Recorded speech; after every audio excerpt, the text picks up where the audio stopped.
우리는 이 패러다임 시프트가 필요합니다. 패러다임 시프트.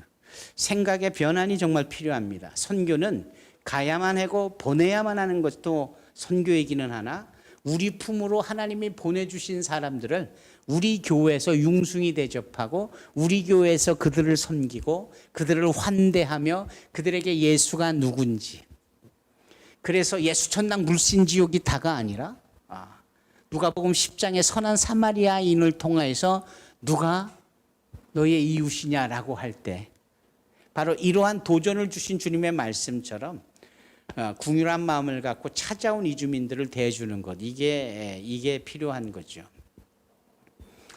아마 이 일은 저와 여러분들에게 있어서 피해서도 안 되고 또 피할 수 없는 일이라고 생각을 합니다. 그리고 대부분 우리는 선교 그러면 내가 전문가가 되어야 하고 많은 것을 갖추어야 되고 많은 것을 준비하여서 그 일을 감당해야 된다라고 생각하죠. 옳습니다. 제대로 잘하기 위해서는 그럴 수 있지만 패러다임 시프트를 가지고 이렇게도 생각을 해보십시다. 제가 영화 이야기를 하나 해볼게요. 그 영화 이름이 영웅이라는 영화입니다. 영웅. 이 중국 영화예요. 장혜모 감독이 만든 영화인데 그 주인공이 이연걸이 등장합니다. 아시죠? 이연걸. 그 이연걸이 무사로 등장하는데 이 사람이 소위 영웅입니다. 진시황 때 전 중국을 통일하기 위해서 이 황제가 계획을 세우고 그 일을 시도하는데 사람들의 그런 필요성을 못 느끼니까 반대를 해요.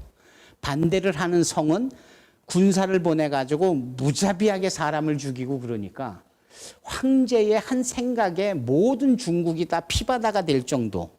그래서 저 황제를 저렇게 두어서는 안 되겠다. 선한 마음을 품은 무사들이 등장을 합니다. 무공에 능한 무사들이.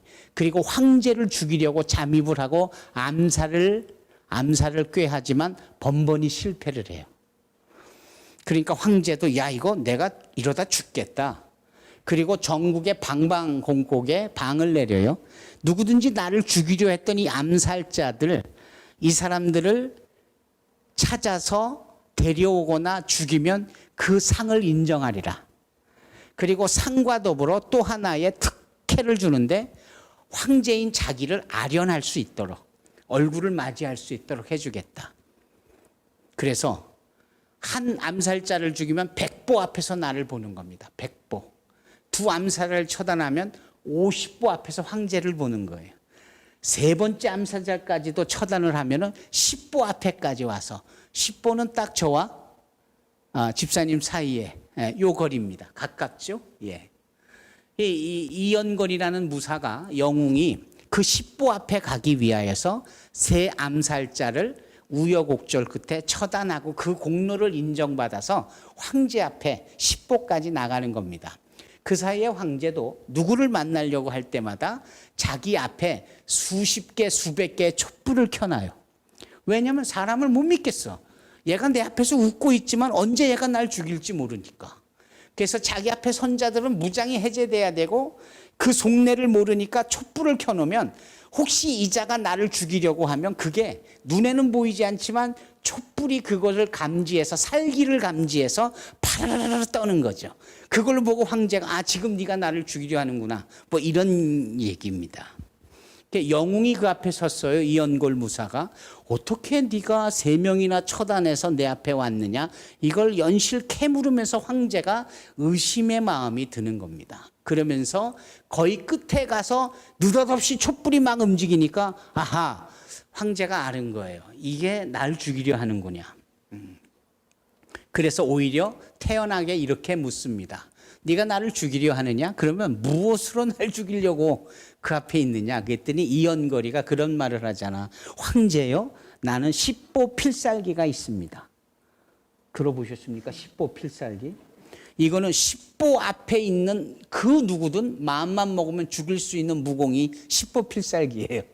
그래서 자기는 10보 앞에 오기를 그렇게 원했던 거고 10보 앞에 있는 황제요. 당신은 이제 나에게 죽은 목숨이다. 이렇게 얘기가 되는 거죠. 황제가 무엇으로 나를 죽일래? 그랬더니 여기에서 제가 강조하는 내용인데요. 황제요. 황제의 허리춤에 황제의 칼이 있지 않습니까? 내 손에는 아무것도 없지만 십보 앞에 있는 당신의 허리춤에 있는 당신의 칼로 당신을 죽일 수 있다, 이 얘기거든요. 기가 막히지 않아요? 예.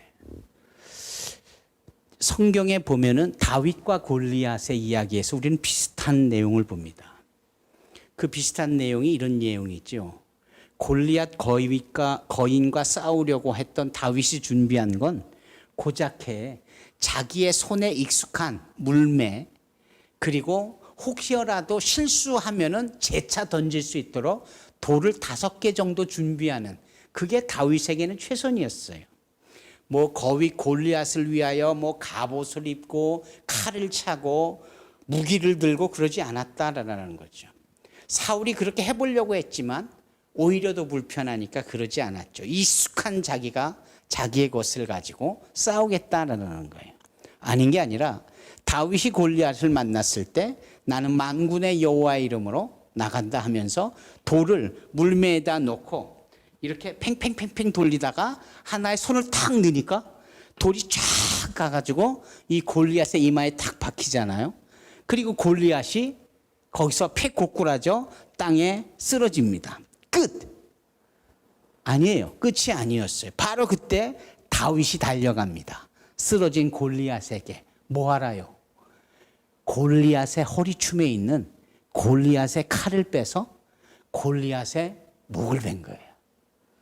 그것은 어쩌다가 된 일이 아니라 이미 다윗의 이 전략에는 그게 다 있는 거예요. 나는 목동으로서 돌밖에 못 던져. 칼을 내가 쓸까? 칼도 없잖아. 그런데 골리앗은 있잖아. 그러면 이 물매로 골리앗을 넘어뜨리고 그 골리앗이 갖춘 칼로 골리앗의 목을 벤다. 끝! 이 진짜 끝인 거죠. 다윗이 그렇게 이겼잖아요. 성경이 우리에게 뭘 말씀하고 있는 겁니까? 우리는 너무나도 많은 것을 준비하고 갖추고 익히려 하고 있고 뭐 그렇다라는 거예요. 아니에요. 우리가 할 수 있는 것. 그렇죠? 저희는 지난주에 이스라엘 예루살렘에 계시는 유병성 선교사님이라는 그분이 히브리 대학교에서 공부도 하고 계시고 고고학 역사학으로 대단히 뛰어난 전문가로 알려진 분이에요. 그래서 성지 순례할 때마다 늘 가이드를 하셨던 분인데 지금 뭐 이스라엘도 완전히 록다운 아닙니까? 성지 순례 프로그램도 못하고. 그래서 그 유병성 선교사님도 예루살렘이 지금 온도가 42도인데 바깥에도 못 나가고 집에만 계시는 거예요. 이제 그분에게 3일 동안 줌으로 우리가 말씀 사경회를 했어요. 그 말씀 사경회를 할 때 그분이 이제 주로 하신 말씀이 바로 그런 부분이에요. 아무것도 아닌 여성이, 가정주부가 큰 일을 해내는 거. 예를 들면 야엘이라는 여인이 평소에 장막을 치며 말뚝을 박던 그 정도 일을 했던 이분이 시스라라는 장수를 어떻게 해요? 잠들게 하고 머리에 말뚝을 박아 죽게 했다. 평소에 하던 일. 그러니까 가정주부가 싸움에 정말 용맹무쌍한 장수를 죽이는 뭐 이런 일들. 이 아비가일이라는 여인이 무식하고도 어리석은 자기 남편 나발이 다윗에게 다 죽게 생겼을 때 그 아비가일이 다윗을 찾아가서 그 다윗을 어떻게 해요? 평안의 이 싸게로 오히려 이 예루살렘을, 이 가정을 지켜내도록 다윗을 설득하는 이런 일들이 있는 것을 말씀을 해줬는데 참 감동을 받았어요. 결국은 우리가 무엇인가 갖추어야, 무엇인가 많은 것을 해야 무엇을 할 수 있다라기보다 하나님이 주신 것을 가지고 할 수 있는 것, 내가 기도할 수 있다면, 내가 젊은이들을 격려할 수 있다면, 또 젊은이들은 아까 말씀한 것처럼 의기투합해서 힘을 낼 수 있는 이런 걸로도 얼마든지 여기 사도행전에 기록될 만한 놀라운 일들을 할 수 있겠다 싶은 거죠. 사도 바울이 자기 제자격인 디모데에게 그런 말을 했습니다. 그런 말을 한 게 아니라 축복을 해요. 이제 자기를 대신하여서 사역을 하게 될 디모데를 위하여 간절히 기도하는데 어떤 기도를 하느냐 하면은 하나님, 이 디모데에게 능력도 주시고 은사도 주시고 그래서 사역을 잘 감당하게 하옵소서라고 기도하지 않아요. 오히려 그의 기도를 이 디모데후서 1장을 보면 이렇게 기도해요. 하나님께서 이 디모데에게, 젊은 디모데에게 주신 은사를, 이미 주신 은사를 어떻게 해요? 부릴 듯하게 해달라고. 이 부릴 듯하다라는 이 단어는 스튜럽이라는 단어예요. 그래서 이게 물이 아니고 커피라고 할 때 지금 이렇게 저 마시라고 갖다 놨지만 제가 마시지 않고 오랫동안 놔두면 이 커피가 이렇게 가라앉잖아요.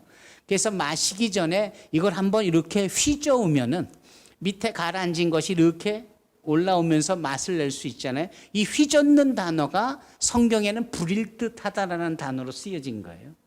하나님은 이미 디모데에게 맞는 은사를 이미 주셨어요. 그거를 우리들은 몰라. 본인은 몰라. 여기 계신 청년들 각자에게 하나님께서 우리 집사님들에게도 맞는 은사를 다 주셨는데 우리가 바라고 우리가 갖추고 우리가 뭔가를 준비해야 되겠다는 우리의 의지와 우리의 열정이 하나님의 주신 은사의 가치를 모르는 채 사장시킨다니까요. 그래서 그게 그냥 이게 바닥에 이렇게 놓여 있지 않겠어요? 그거를 이렇게 휘저을 필요가 있습니다. 그래서 우리가 새로운 것을 뭔가 얻고자 하는 것이 아니어야 되고 오히려 있는 것을 가지고 다윗이 골리앗의 칼을 그 있는 걸 가지고 승리하듯이 우리는 선교도 그렇게 해야 된다. 그러면 제가 이렇게 브로드하게 이렇게 광범위하게 이 말씀을 드린 이유가 무엇이냐면 선교를 하는 게 보통 일이 아니거든요. 언어도 배워야 되죠. 문화에 대한 이해도 높아야 하죠. 거기에 또 정탐도 해야 되고 필요한 것들을 얻기 위하여서 후원 관리도 구축해야 되고 이게 보통 일이 아닙니다. 그래서 이렇게 해가지고 7, 8년을 준비해서 겨우 가가지고 예수 전하고 그들이 예수를 믿고 예수의 제자가 돼서 예수의 이름으로 세례를 줄 때까지 걸리는 게 평균 10년이 걸리는 거예요. 그것도 잘 돼야 한 명이라도 그렇게 하지. 그거조차 못하거나 안 되는 일들이 얼마나 많습니까?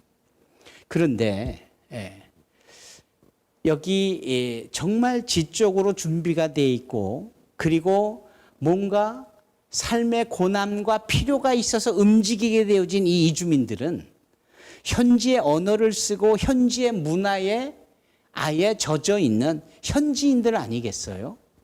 예를 들어 내가 스리랑카를 가기를 원하는데 한국에 스리랑카 사람들이 12,000명이 있다. 그 12,000명이 스리랑칸들은 현지 스리랑카에 있는 사람보다도 훨씬 더 앞서가 있고 긍정적이고 진취적이고 뭔가 도전을 한 결과로 한국에 와 있는 거거든요. 좀 다르겠죠. 그런 분들에게 예수를 전하고 그런 분들에게 예수를 믿게 한다. 이것은 그들이 앞으로 내놓을 그 시너지가 아웃풋될 그네들의 이런 복음적 지수가 우리가 10년 동안 준비해서 내놓고 얻는 것보다도 훨씬 더 효과적이에요. 소위 가성비가 높다 이런 말입니다. 이런 점에 있어서 이주민 선교에 주는 매력은 대단하다. 이주민 선교가 정말 이 시대에 꼭 필요할 수 있겠다 하는 점입니다. 젊은이들이 많은 나무 아래 교회 그리고 이 지역 일대에 유학생들이 많다라고 한다면 어느 정도 우리는 윤곽이 쓴 것 같아요. 대부분 지금 코로나로 인하여서 교회가 정신 못 차리고 지금 자기네 지금 입장도 유지하기 어렵다 모두 힘들다라고 하는 이때에 사도행전 5장에 등장하는 이 젊은이들처럼 우리가 팔 걷어붙이고 우리가 할 수 있는 거예요. 나무 아래 교회 젊은이들이 그리고 나무 아래 교회 우리 기성 우리 집사님들이 이 젊은이들을 계속해서 격려해 주시고 기도로 축복해 주시고 그 일을 할 수 있도록 더더군다나 이 유학생들에게 초점이 맞춰진다면 대단히 바람직하고 대단히 효과적이고 자그마한 걸 통해서도 더 많은 것을 얻을 수 있는 그런 효과적이고 가성비 좋은 이주민 선교를 이룰 수 있겠죠. 여러분 동의가 되십니까?